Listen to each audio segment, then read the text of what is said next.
Welcome back to our channel. In this tutorial, we'll guide you through the process of accessing your mobile search history in Chrome on your PC. Let's get started. Step 1. Open Chrome on your PC by clicking on its icon in the taskbar or desktop. Step 2.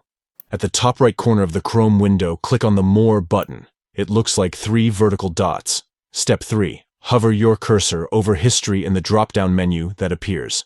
Step 4. Click on History from the options that appear.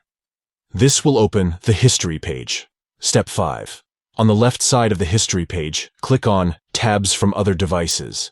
This will display your mobile search history. By following these 5 simple steps, you can easily access your mobile search history in Chrome on your PC. This can be helpful for reviewing past searches or syncing your browsing experience across devices. If you found this tutorial helpful, please give this video a thumbs up and subscribe to our channel for more tech-related tutorials and tips.